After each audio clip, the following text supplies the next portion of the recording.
और कौरवों का पक्ष है। पांडवों का साथ भगवान दे रहे हैं, कौरवों का साथ शकुनी दे रहे हैं। कौरवों की सेना में ज्यादा ताकत थी कि पांडवों की सेना में? बोलो। यदि हम शक्ति देखें तो कौरवों के पास ज्यादा शक्ति थी कि पांडवों के? शक्ति देखेंगे तो कौरवों की शक्ति ज्यादा थी।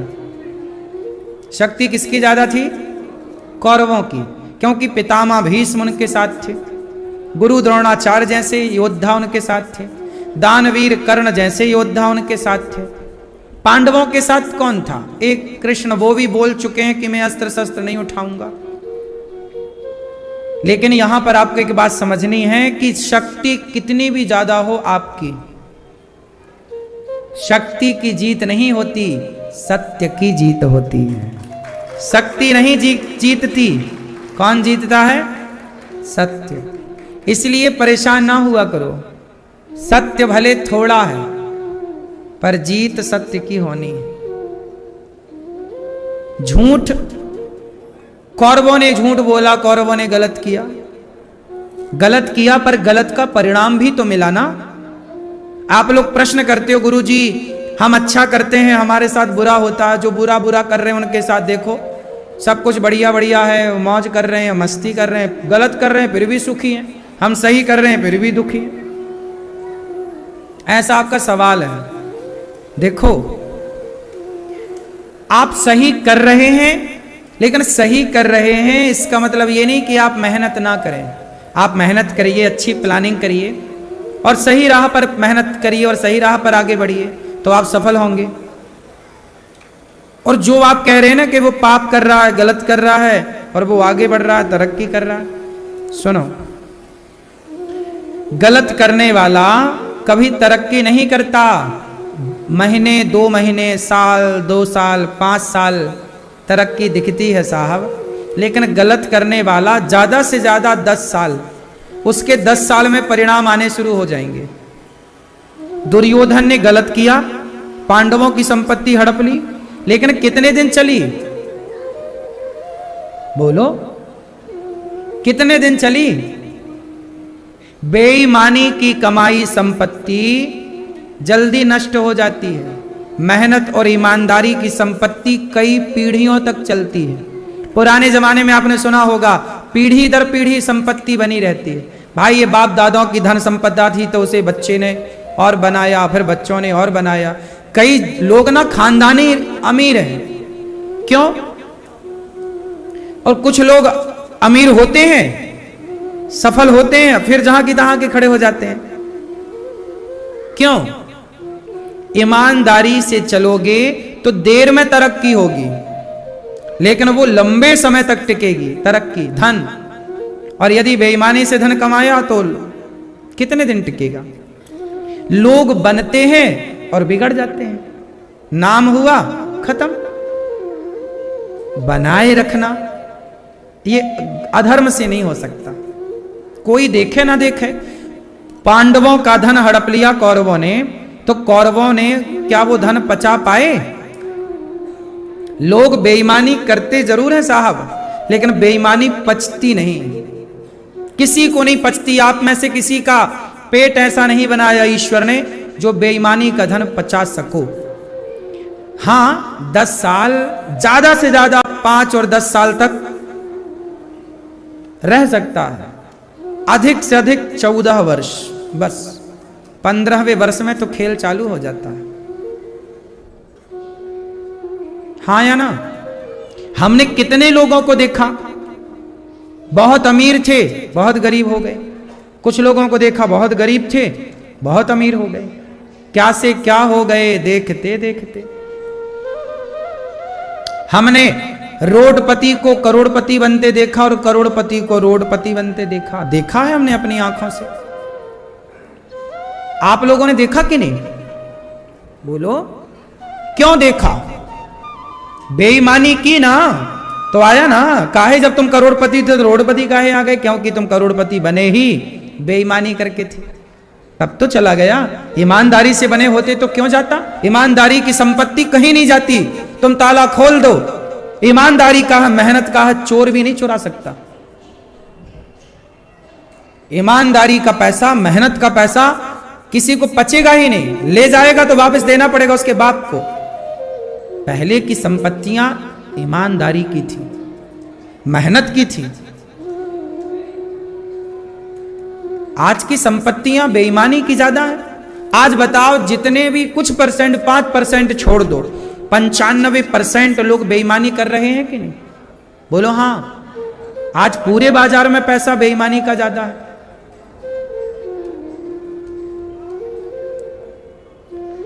अब टीवी पे ऐड आता है, डर के आगे जीत है। अब बताओ, इससे बड़ी बेईमानी क्या होगी? डर के आगे जीत, वो भी क्या पी के, वो कुत्ते का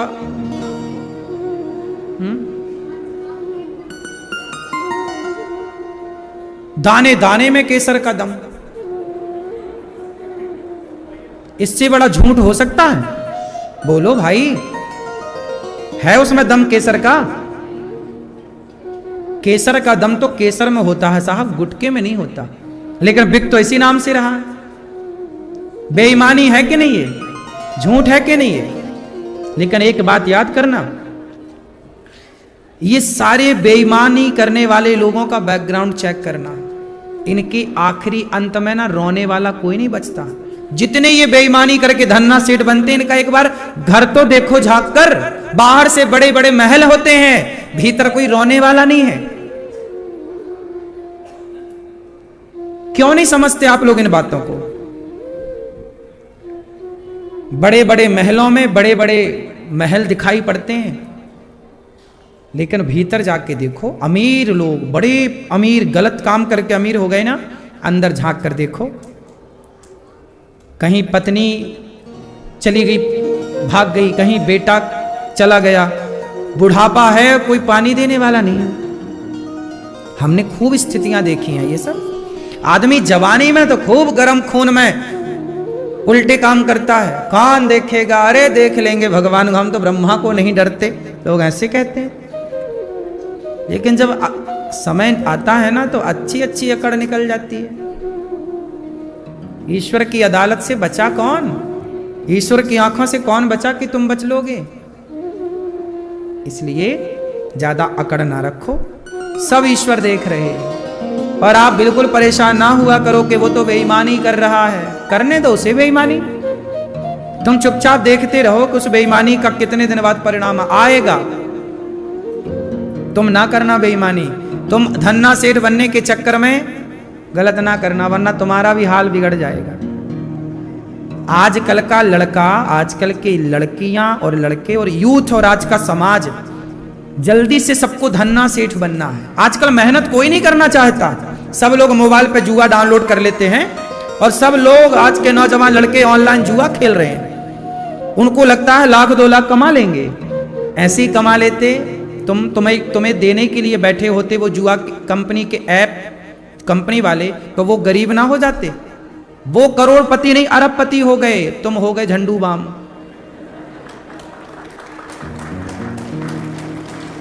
तुम्हारा घर बिक गया, तुम्हारा बाप सड़क में आ गया। हाँ, क्यों? तुम्हें जल्दी धन्ना सेठ बनना था। सुनो, धन्ना सेठ जुआ खेल के ना बनो साहब, बेईमानी का पैसे से बचो, धन्ना सेठ बनो, मेहनत के बल बनो ना, ईमानदारी से बनो। अमीर बनना चाहिए। मैं चाहता हूं कि आप सब अमीर बने, पर सही रास्ते से अमीर बने, गलत रास्ते से अमीर, क्योंकि गलत रास्ते की अमीरी तुम्हारा नाश कर देगी। तुम बन भी गए तो वो पैसा पचेगा कहां? मेहनत करो साहब।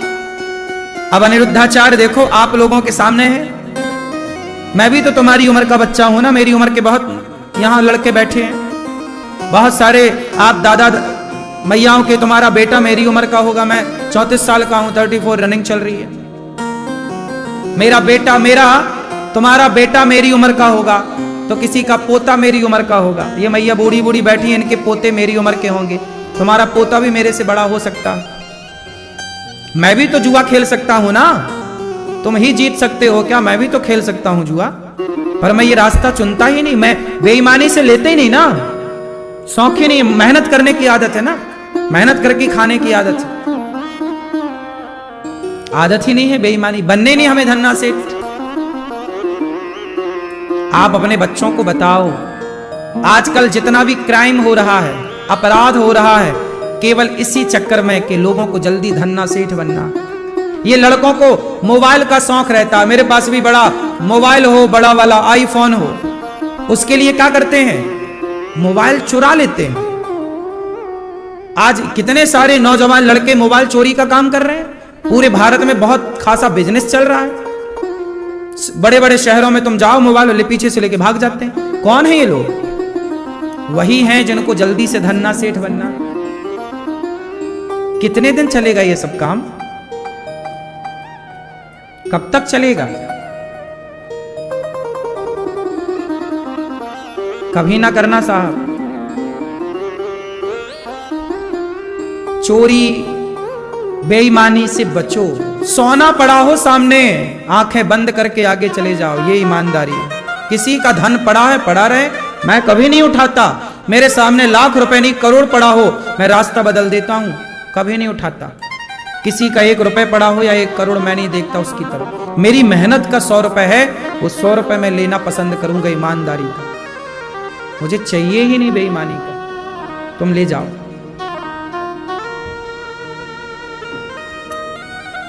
इसलिए ये जो जल्दी से धन्ना सेठ बनने का सपना ये नौजवान लड़के देख, उनको लगता बाप ने मेहनत करके कि क्या किया, मैं तो जुआ खेल के कमा लूंगा।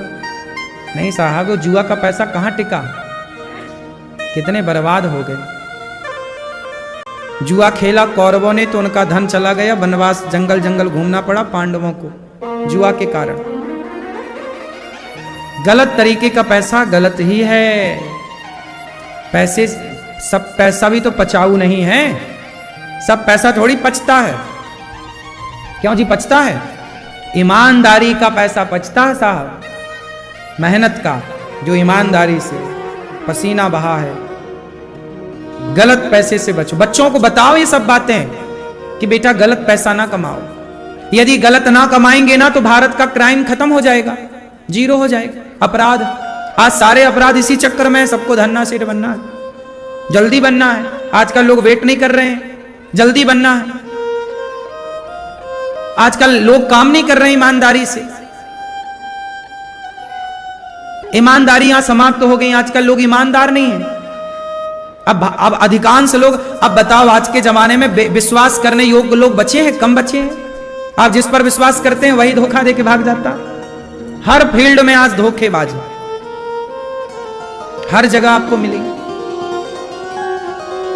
धोखा दे देते हैं। तुम किसी को काम पे रखते हो, वो तुमसे काम सीख लेता है और तुम्हारी कुछ चुरा भरा के ले जाके फरार, तुम्हारी ग्राहकों को अपना बना लेता है, तुम्हारा खेल खत्म।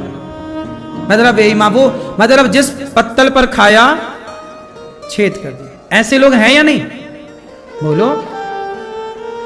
तुमने किसी को बेटा समझ के घर में रखा और वही तुम्हारे घर की बहन बेटियों को गलत तरीके से देखने लग गया।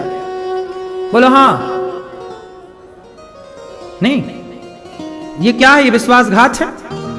हमने तुम्हें अपने घर में रखा, बेटे की तरह प्यार किया, तुम्हारे अच्छे जरूरतें पूरी की, कपड़ा लत्ता दिया, पैसे दिए, चल तुम्हारा भी बन जाए, तुम्हारे लिए सब कुछ किया, और आखिरी में तुमने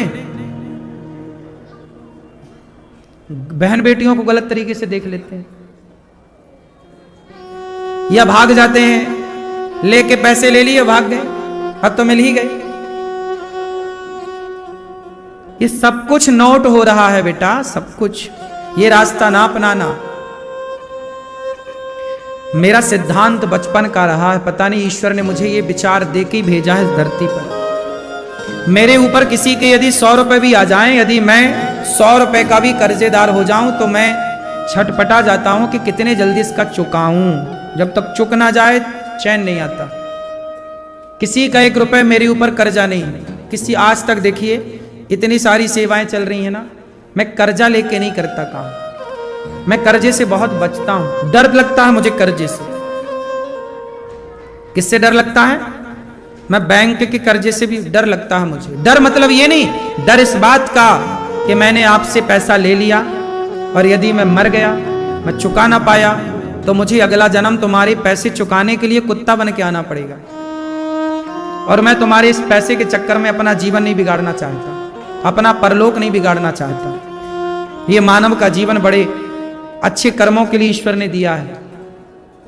मेरे ऊपर किसी का कोई कर्जा नहीं, इसलिए निश्चिंत हो। मैं उतना ही खर्चा करता हूं जितनी मेरी औकात है।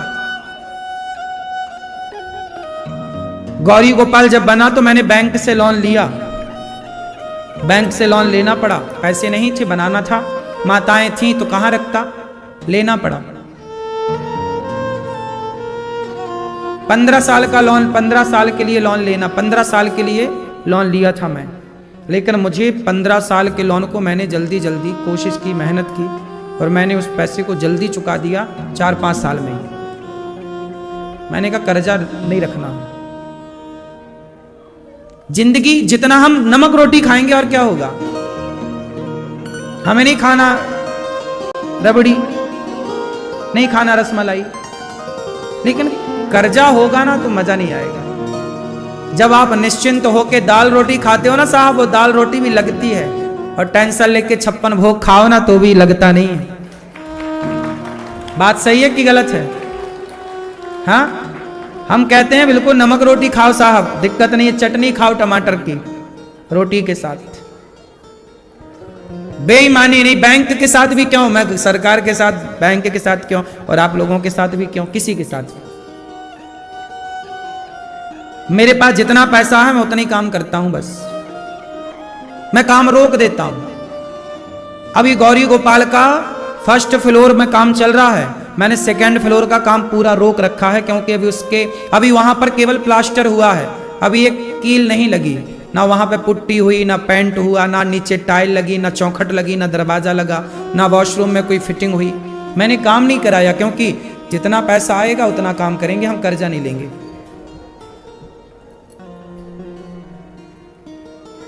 अभी मंदिर का काम चला, धीरे धीरे पैसे आए, तो थोड़े से पैसे आए तो मैंने गायों के लिए टीन सेट डलवाया। अभी थोड़े से पैसे आए तो कुछ दिन पहले मैंने गाय के नीचे इंटरलॉक लगवाई, बारिश में ना नीचे कीचड़ हो जाता है गायों को। अभी थोड़े पैसे आए तो मैंने गाय के नीचे फर्श कराया, जहां नीचे खड़ी होगी गाय, क्योंकि मिट्टी में ना फिर वो मिट्टी से कीचड़ बन बन के फिर पाँव में गायों के रोग हो जाता है, खुरपका बोलते हैं उस रोग को। तो नीचे थोड़ा तो पैसे आते हैं जितने मैं काम करता हूं। आप लोगों के लिए रसोई चलती रहे, आप लोगों के लिए विद्यार्थियों की सेवा चलती रहे, इतना काम करता हूं बस। मैं ज्यादा परेशान नहीं होता, और मुझे परेशान होना अच्छा नहीं लगता। फ्रैंकली जीवन में बिंदास थोड़ा सा आए पर ईमानदारी का आए। क्यों मेरी माँ, मैं आप लोगों से भी कहता हूं, आप लोग भी मुझे दिया करो ना तो ईमानदारी का दिया करो, बेईमानी का ना दिया करो। मैं बेईमानी का पैसा लेता ही नहीं। आप हमें 100 रुपए मत देना, 2 रुपए देना, पर अपनी मेहनत की कमाई का 2 रुपए देना। बेईमानी का हम कैसे बचाएंगे? लालच चला जाए ना तो व्यक्ति सुखी हो जाए। आज व्यक्ति परेशान क्यों है? लालच लालच लालच। संतोष है